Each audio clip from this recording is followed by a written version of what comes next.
Oh my god. Hi, Sasha. Hello, everyone. Everyone, I don't know how this works. I have never gone live on YouTube before. This is so strange. And the lighting still sucks, even though I turned on more light because it's facing the wrong way. But this is where my desk is. Okay, so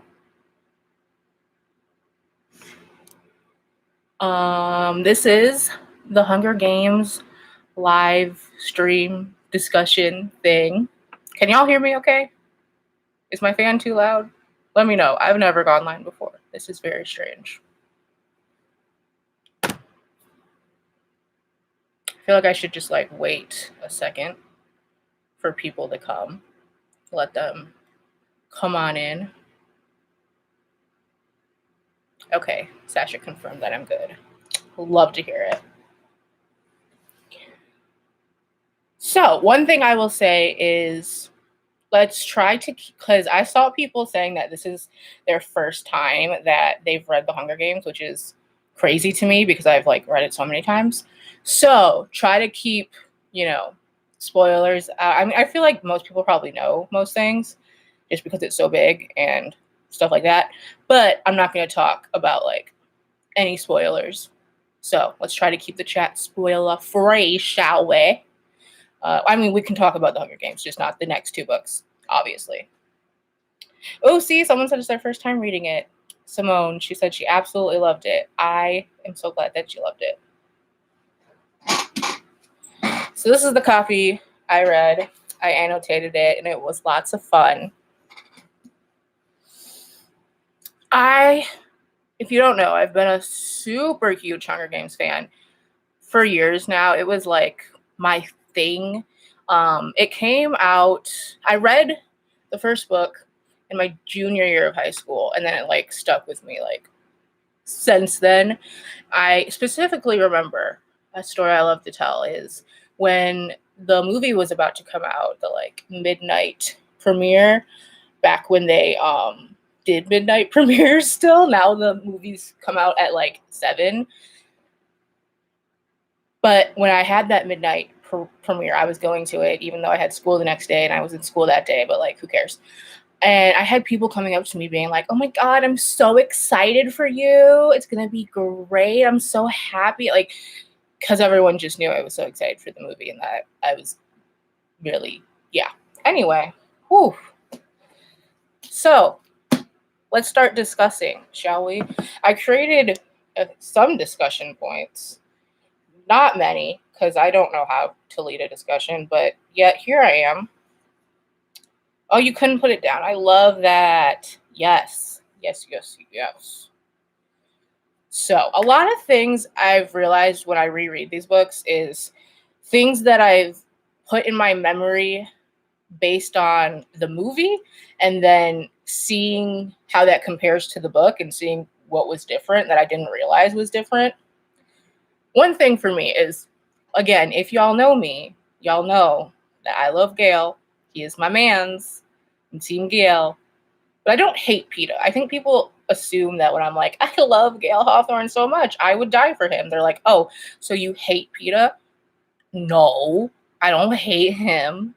He's just not my favorite. Sasha, I can't stand you.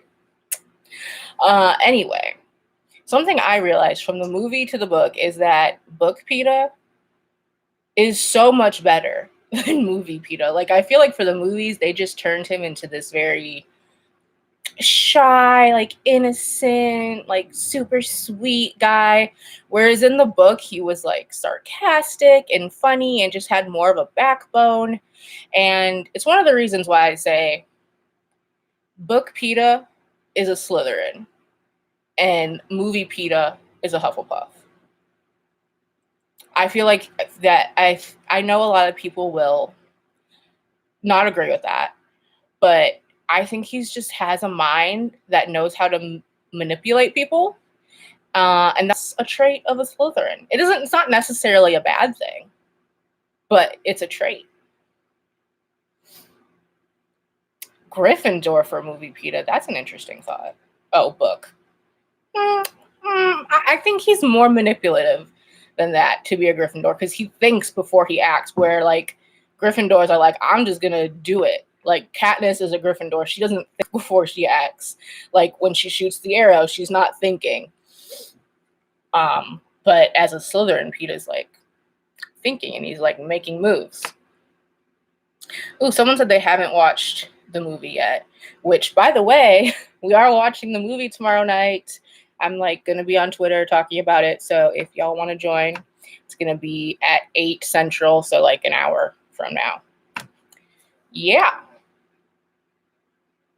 Okay, moving on. I guess I'll just talk about, I don't know, things that I realized and more things that I realized reading the book again and thinking of it compared to the movie. What house is Gale? Gale is Gryffindor, no doubt about it. I don't know who Gake is. Me either, but you know. Oh, I never cried at a book before, but I did when the little girl died. Rue, that's her name. It's sad. It's real sad. It's sad in the movie too because it's just as pretty painful.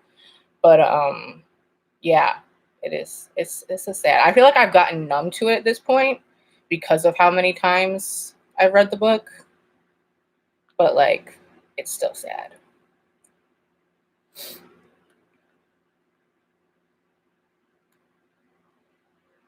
Sasha, we're not even gonna go. I'm not even gonna comment. Something about Katniss that I realized is that she is so dramatic. Like, in just like, I wrote down page numbers. Let's see. I have it here.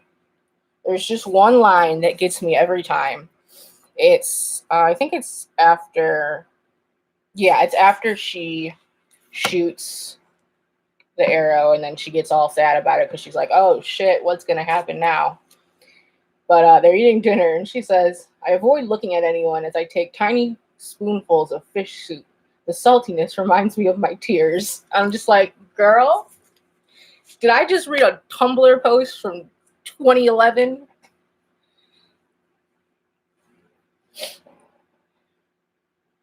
Her getting the flowers and understanding why Peeta doesn't want to be a piece in their game. Yeah, that was a good part. Especially because I didn't realize when they're first talking about it, she's like, okay, but who cares? Like, she literally says, who cares? Sassy girl doesn't hold back. She sounds like she's on book Twitter. True. And yeah, she's just more dramatic than I thought. She's funnier too. She has like some funny moments in the movie, but I feel like she's very stoic and just very serious in the movies too. I feel like we didn't see a whole lot of growth of dimensions, which I'll talk about that in the book too. But she has a lot of funny moments. She's just funny in like her own way. But Katniss feels more like a teenager. Yes, I agree. I think they both do. Because they, like I said, she's very serious in the movies. And the book is like, I don't know. She's very much more of a teenager in like this very dark, messed up place. And like, you can just like feel it more, especially in the way that we see her kind of like wanting her mom, wanting to like have that relationship, but we also know that she like is very hostile. We don't really get to see her inside emotions, I guess is what I'm saying, that much in the movies as compared to the book. What was the girl who died from the berries? Yeah, Foxface. We never learned her real name. If I ever got to ask Suzanne Collins a question, I would be like, what is Foxface's real name? But Katniss doesn't know her name. She just thinks she looks like a fox, so she calls her Foxface. Classic Katniss. Oh my god, yes. I think I highlighted that too. When Katniss was making fun of Glimmer's name, it's like, girl, your name is Katniss. Your boy's name is Peeta. You can't really talk about the other people. Like, yes, Glimmer's dumb, but you are also named after a plant so that you could find yourself in the forest and not starve.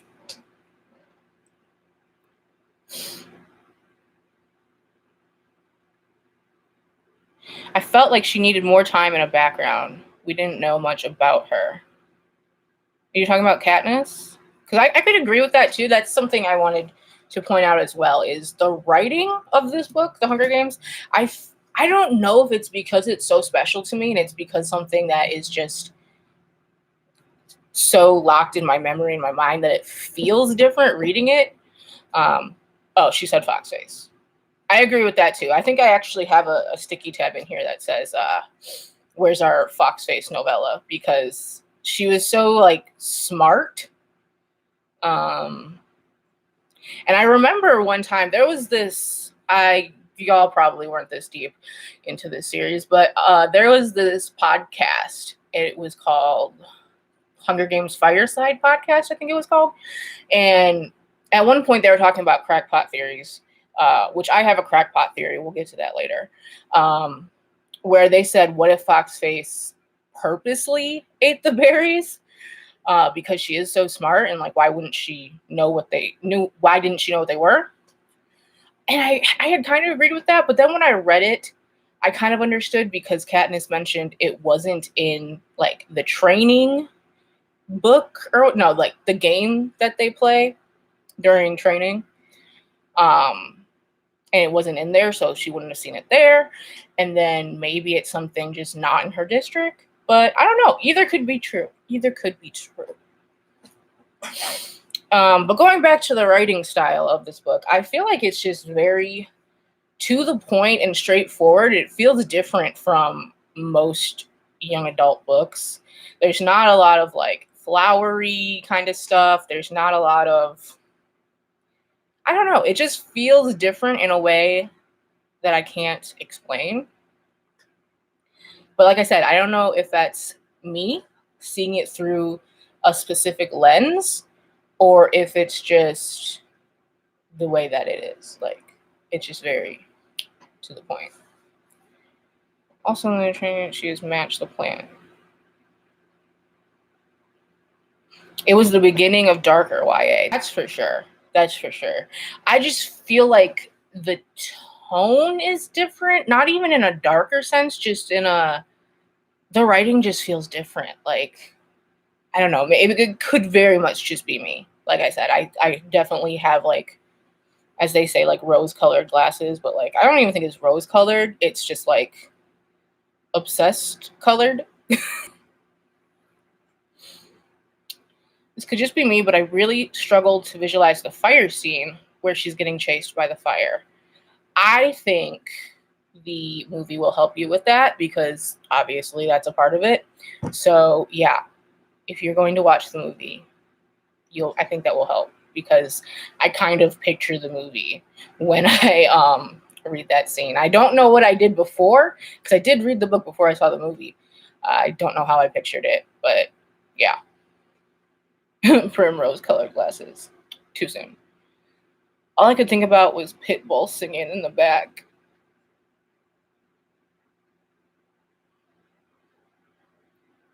That's chaotic, and we don't need to talk about that. Okay, what else did I want to talk about? And if there's anything y'all want to talk about and discuss, let me know. Oh, okay, Paige, this will be fun. Sasha will like this. Let me see. Where was it? Paige, you have your textbooks, kids. Page 112. Katniss had been describing Gale, my boy. Love him. And she says, a pang of longing shoots through my chest. If only he was with me now. But of course, I don't want that. I don't want him in the arena where he'd be dead in a few days. I just miss him. And I hate being so alone. Does he miss me? He must. And I don't know why, but that kind of gave me like Jo March vibes. I feel like she's kind of like doesn't want to be, it's like that scene where she doesn't want to be lonely. But she may not necessarily want a man or a relationship. I don't know. That made me kind of feel that. And I've heard people say that Katniss might be like either asexual or aromantic or something, and I could definitely see that because, and like I said, we're not going to talk about Catching Fire and Mockingjay yet, but she's not super into other people, obviously. Though she does have that one kiss where she's like, oh, wow, that was actually good. Maybe that would not be so bad. But I still think she just doesn't like really think about it. It was never something she thought about. So, yeah. She doesn't start having romantic feelings for Gale until she gets closer to Peeta. That's true. That's true, because I think she didn't let herself. I feel like she never put herself in that situation, but then the games happened and she kind of had to be in that situation. So finally it was part of surviving was now being in a relationship, whereas before surviving was just surviving. It wasn't like romantic relationships had nothing to do with surviving. And now that it did, it became something that was important to her. I just realized it looks like I'm just wearing a raggedy shirt when I sit like this, but no. I'm wearing my Hunger Games shirt, and I wore it so much, which is why it's so raggedy. Vintage, back from 2012, baby. Anyway, I remember the feels after reading this for the first time when I was younger and being blown away. So good. Absolutely. Do you think about what Peeta said about his parents thinking Katniss would win was true? I think it's true for his mom, and his dad was probably like, yeah, she has a better chance. I don't think he would have said that. I don't think his dad is abusive like his mom was, but as we saw, Peeta's mom is abusive. She hit him when he burned the bread, and yeah, she just obviously is not a nice person, because Katniss also describes her as being very mean. So yeah, I do think he was being truthful, but I mean, I don't know if Peeta meant to be manipulative in a way, but like I don't know. I don't think at that point he was, but there are definitely points, and this will come up in Catching Fire, where I think he knows what words to say to get certain emotions and whatnot, which is again why I think he's a Slytherin, but that's on that. She was just handshake because they're always there for each other. Yeah, I agree with that. I think every time that she was longing for Gale, she was just missing his companionship. Excuse me. But I also think that this was like the first time that she didn't have him to back her up. So again, it's kind of like you don't really realize what you had until it's gone. And so I think things were starting to come to light for her. That's my opinion. I know everyone else does not agree because they don't ship Katniss and Gale, which is fine. It's your opinion. It's fine. Doesn't matter. But I think, yeah, it was a thing of like, she's always had him, not always, but since the most important part. Like, there's a line too. I'm going to go back to that page. Y'all just going to bring me out tonight. What did she say? Oops.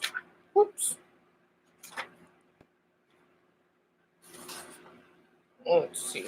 Okay, yeah. She said, Gale gave me a sense of security I'd lacked since my father's death. And I think that was like, a big thing for me. And so that was like, she went from having her father to having Gale, and then now she's in the games and she's actually alone for like the first time. I forgot Peeta's dad had the hots for Katniss's mom. That's part of I'll get to that next. I also think Katniss overthinks Peeta's kindness. Oh, absolutely. And there's this one point where he says something nice about her, and she's like, why would he say that? Oh my God. Was it a compliment? I'm like, girl, you need to chill a little. This is why she's dramatic. She's like overthinking everything that he says.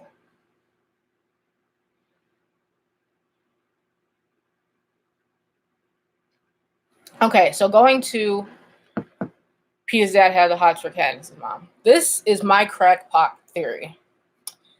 Now, I know Katniss's parents were very much in love, but What if they weren't at one point? What if they had a fight or something and like they kept it from Katniss? I don't know. Point is, what if she had an affair with Peeta's dad, and obviously either Peeta's mom and Katniss's dad wouldn't know, or who knows the messiness of it. But what if Prim is not Katniss's dad's dad? What if it's Peeta's dad's, like, because she's so blonde and blue-eyed, just like her mom, when everyone from the Seam, which is where they are, which Katniss's dad is from, is like darker and like dark hair, darker skin, darker eyes, all of that. But Prim is dead ass her mom.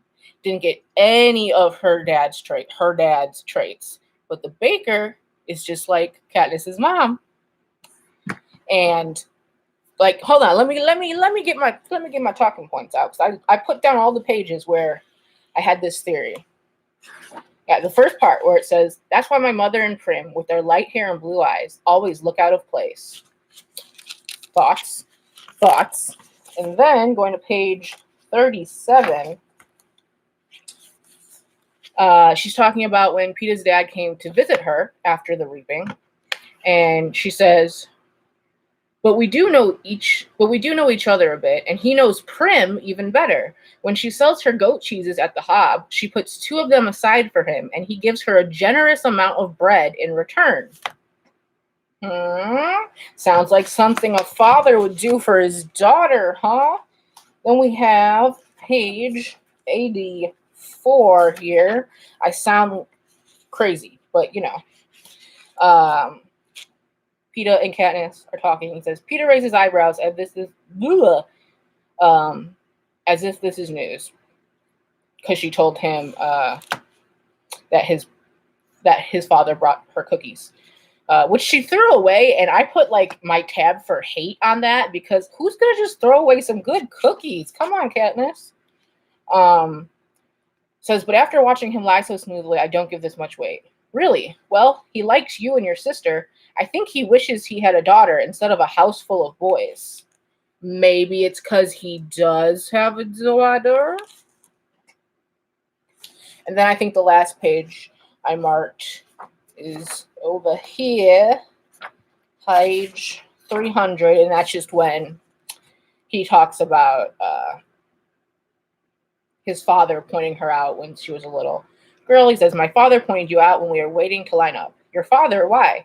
He said, see that little girl? I wanted to marry her mother, but she ran off with a coal miner. So those, ladies and gentlemen, are my facts as to why I think Prim is not Mr. Everdean's. She is Mr. Malark's daughter. Which would make... Okay, there's some things I didn't think about that goes along with that, but that's my theory. I don't know what y'all been saying.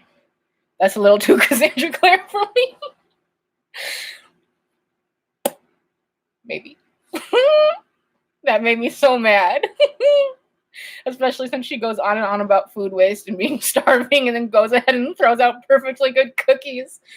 Truly. I guess at that point she's like, you know, I have all the food I could want now because I'm in the capital. But yeah, those are perfectly good cookies, Katniss. If anything, you could have given them back to the baker and been like, yo, go give these to Prim instead. Like, I don't want your stupid cookies. But yeah, that's my crackpot theory as to why I think. I know it's not. If Suzanne Collins were to see this, she'd be like, you're literally insane. But like, I don't know.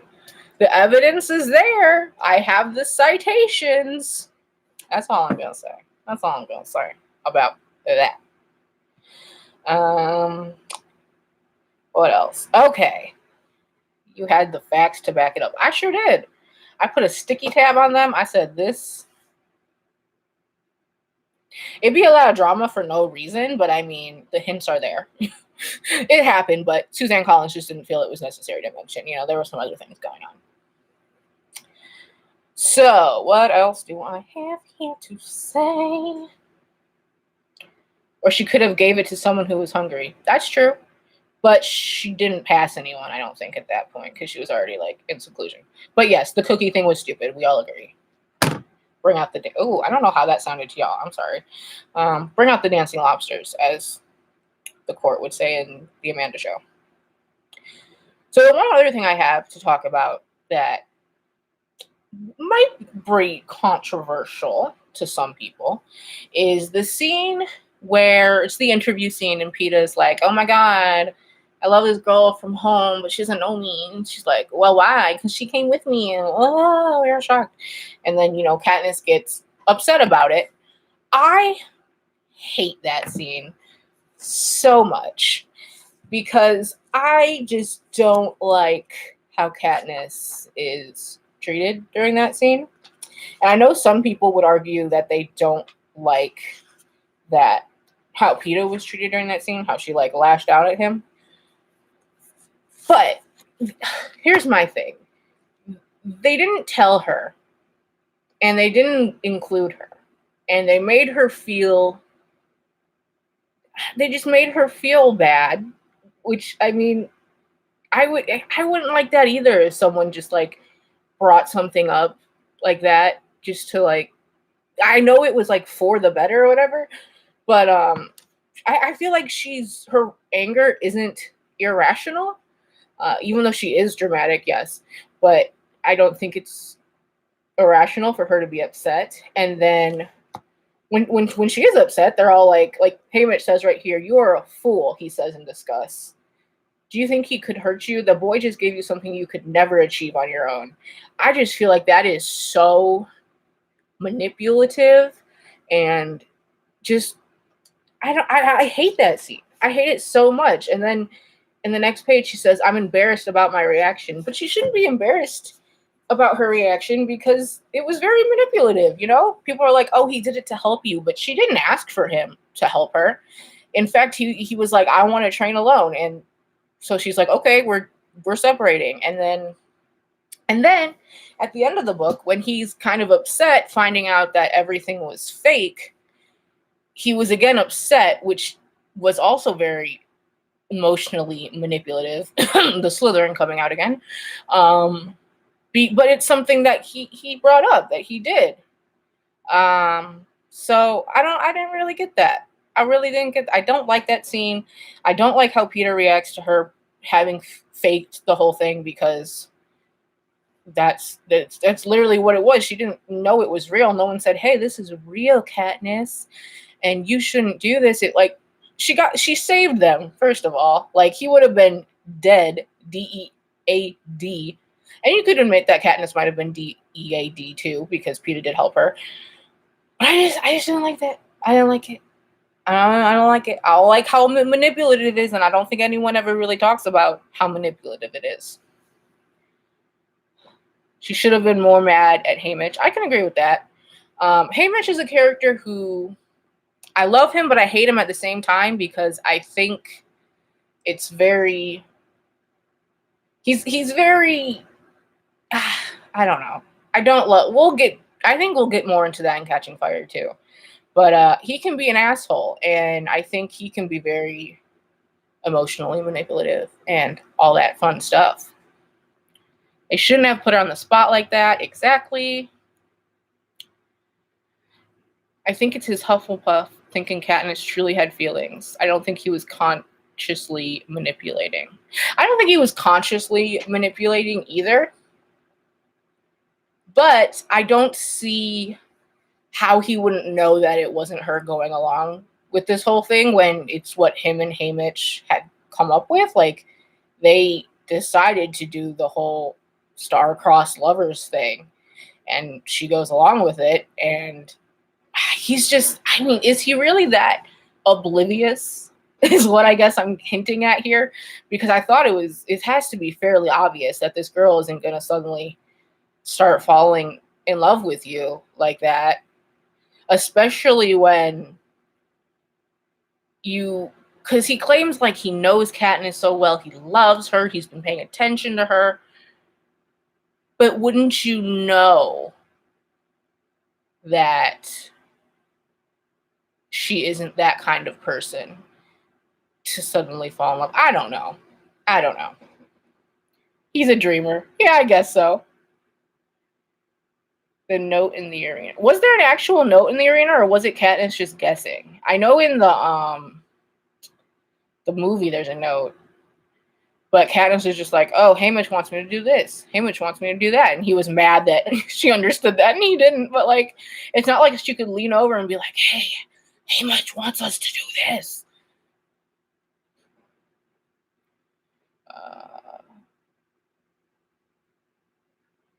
He had a fever, let him live.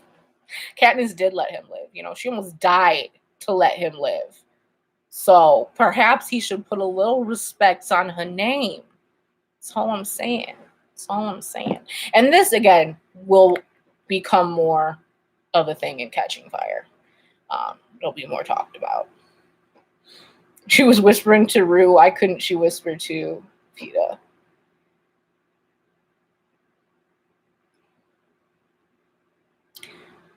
I feel like she thought that because obviously no one ever told her it was real. So, and I realized there's a million times in the book Katniss is like, wow, I think it wasn't until that he told that story about her in like kindergarten singing that she was like, huh, maybe he's not faking it, but I don't know. Like, she's so clueless about anything romantic because she's never had anything like romantically that am I making sense? I like keep losing my train of thought. It's so weird to just keep talking and not have anyone talking back to me. But like literally talking. I don't know why Peeta didn't notice that Katniss didn't have same feelings. Yeah, I don't know why he took it as feelings instead of just survival. I love how she wasn't weirded out that his dad wanted to bang her mom. Yeah, she was just like, oof, really? Okay. And she just moved on. Like, it's fine. But yeah, I don't know where I'm going with this. I'm a hot mess. I'm also a mess. I don't know how to live stream. I'll be better prepared for the next one because I'm just rambling. And maybe, you know, if anyone wants to join me for the next one, let me know because I would love to not be talking alone. She was clearly doing it for the show, and I feel like she even mentioned it to him. I don't remember if she mentioned to him or not, but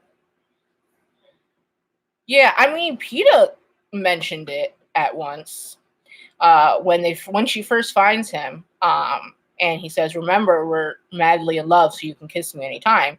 That was clearly like a throw to their shenanigans, you know, like it wasn't like it just made it sound like he knew that they were playing this game, and that the whole reason that there was even an announcement that two people could win is that they set up this love thing, this fake love thing, because he never said it was real, you know?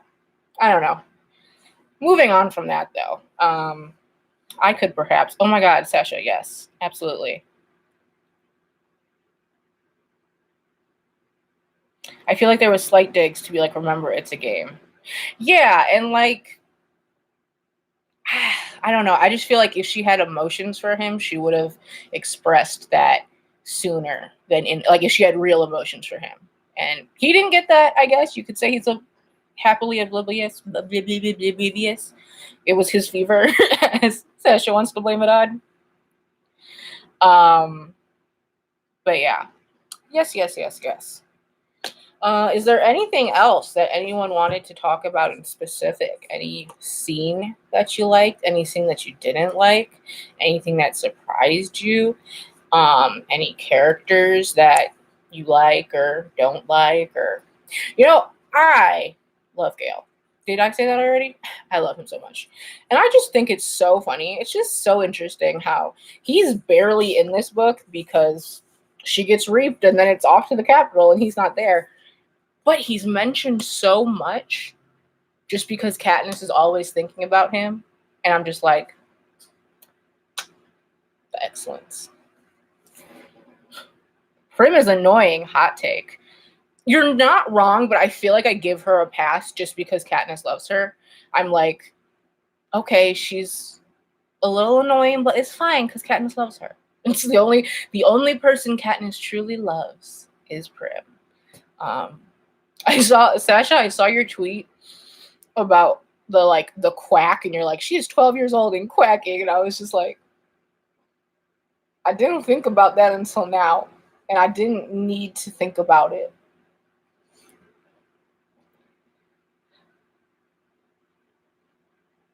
We only heard about her mother being ill and Katniss talking bad about her, or am I forgetting her mentioned more? We don't talk about her mom that much. Are we talking about, you mean Prim or her mom? I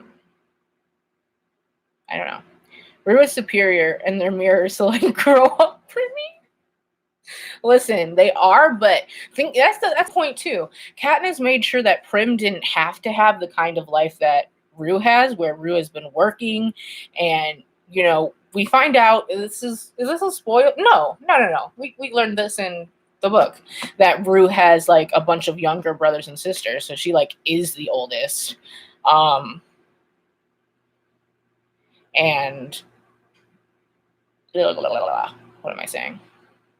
She is the oldest until she had to work to try to make sure her family was good, where Prim was being taken care of. Ever since Katniss started hunting and stuff, she was like, Prim, you're not working. You will not raise a finger. You will not. She didn't have to experience the hard life. She does like healing and stuff with her mom because she wants to, but she doesn't have to work like Rue did, like out in the trees picking stuff for District 11. Katniss mentions her mom being good at herbal healing and stuff. There's a flash. Yeah.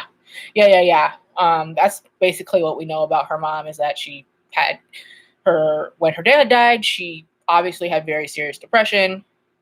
And then Katniss kind of cut off their emotional relationship from there. And yeah, that's basically what we know. Wait till the Mockingjay live show. I'll go off about Prim. That should be fun. I feel like I already know something you're gonna say, but I'll have to talk about that later. She babies Prim too much for their reality. She tried to take her hunting, but Prim couldn't hang. That's true. Because Prim was too fragile, I guess. However, she did say that Prim was very good at healing and she wanted to be a doctor. So I think Prim, would be okay in their world, just in a different way than Katniss had to be. I think she just wanted her to be able to have a childhood and not starve or have to, hunt like their dad did or any of that stuff. Anyone else think the zombie/dead tributes at the end was random? It was so out of the blue. I feel like I know it so well that it doesn't feel random. And it introduces mutts, which is something we'll see a lot of in the next books. So I think it'll make more sense then, because it introduces that the Capitol creates these creatures. We did kind of hear about it with the creator of the Mockingjay, obviously, with the when they had the Jabberjay and then they mated and all that stuff. And the Jabberjay is something that the Capitol created, but that was just like a slightly more innocent thing, whereas these mutts were dangerous and meant to kill them and meant to be another part of the games. And the eyes thing is just so creepy to me that I think it's supposed to be like, this is how far the Capitol will go because they don't care. Am I crazy, or did they change the game maker's name in the movie? I feel like we didn't know the game maker's name in this book. I feel like it didn't come up, but I think it comes up in Catching Fire. I think that's when she knows the name, but I feel like they just didn't say his name in this one, but we learned it. I don't know. I'll let you know when I reread Catching Fire, because I think it's just that they didn't learn his name. I think. I don't remember reading his name. Yeah.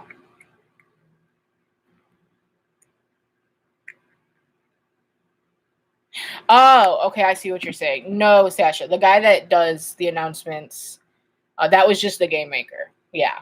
The guy that does the announcements, Claudius Templesmith, that is his name in the movie. He's the guy. I don't know if you remember.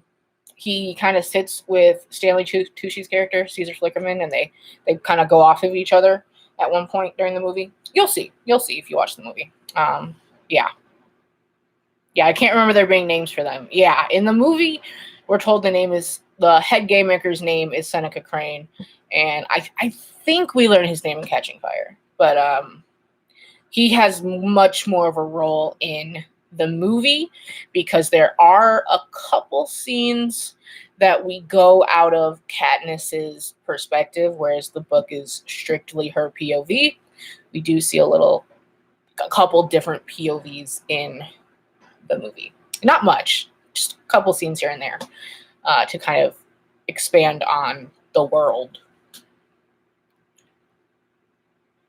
President Snow is really not a big component in this book. He really becomes the villain in Catching Fire because I was just thinking about the prequel. Yes, I had a few things in here. I wasn't sure if I was going to, I almost brought it up in this live stream, but I think I'm going to have a video when I finish reading the whole series of like my theories about the prequel book. But yeah, President Snow here, he's kind of just like a looming thing at the end, and a little bit in the middle when they're arriving in the chariots. But yeah, he's not much of a villain until Catching Fire because we don't leave Katniss's perspective, so there's no reason to see him much until like the end where she's like, oh shit, he's pissed. And then obviously the events of Catching Fire. But yeah, in the first book, because it is so limited, we're very, very limited to Katniss's perspective. And I don't know if it would have been better with other perspectives. That's always something to think about. I think I like that we're stuck in Katniss's head. But yeah. Yeah. Not that I would want a President Snow perspective. I mean, we're getting that in the prequel book, which is going to be interesting. So I guess that's Suzanne Collins' way of getting out of Katniss's head. I don't know. Okay, I've been talking so much, but I guess that's what you do on a live stream. Does anyone have anything else they want to talk about before I sign off? So I feel like I've talked about this pretty well. With The Hunger Games, it is so different from the other two books because, again, it's just, most of it is just Katniss, like, surviving the games. And this is more of a survival book, whereas the next two go into a broader reach of the world and everything. And I feel like you can tell what's coming, but no spoilers, like I said. So yes, this was The Hunger Games. I hope all of you that read it for the first time really enjoyed it. And whether you have seen the movie or not, whether you know a lot about it or not, that's very exciting. I really wonder what I would think if I read this now for the first time. I know there are some people who like don't like it, but that's their opinion. Question for the second book. Do we meet anybody else from District 12? Yes. Yes. Yes? I think so.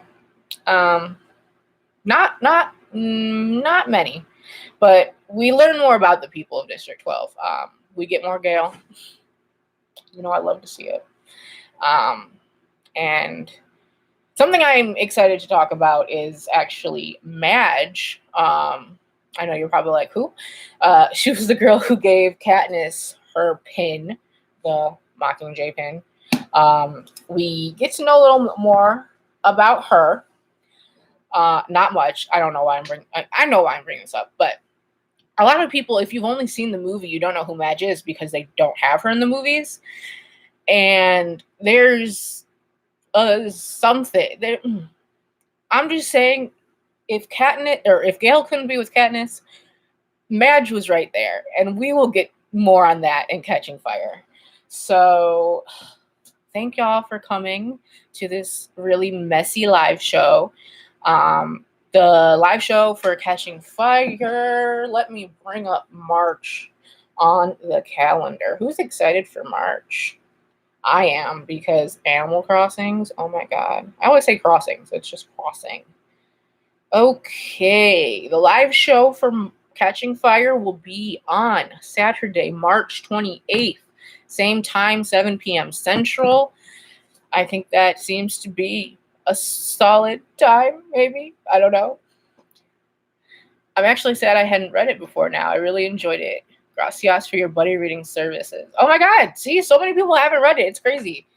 Yeah, I'm very excited to talk about Catching Fire with people because I feel, especially for y'all who have not read it before, Catching Fire is just a game changer in terms of this series. And in terms of just sequels, period, I don't think any sequel has really upped the ante in the way that Catching Fire does. All the people you knew, all the new people you meet, all the new things that happen. It's great. I think you're going to love it. I hope you love it. So, like I said, Saturday, March 28th, same time, same place. I will see you all there. I feel like I should have made like a hashtag for this so that we could talk about it on Twitter, but like, feel free to hit me up. My Twitter is @xxbonnie. So if you ever want to talk about your feelings before the live show or whatever, if you just have anything, you can always tweet at me. I'm always here. Is it a good middle book? Sometimes sequels fill a gap but lacks excitement. No. Catching Fire is so exciting. It is not a middle book at all. Like, second book syndrome, not a thing with this book. I guarantee it. And I'm excited for y'all to meet Finnick Odair. Oh, my other boy. Oh my god, I would die for him. I would die for him. Yeah, and if you haven't seen the movies yet either, you'll see Finnick as, you know, love him. So yeah, get excited for Catching Fire. Sasha, I'm ignoring that comment. Get ready for Catching Fire. I'll see you guys next month. Have fun reading, okay? Peace out.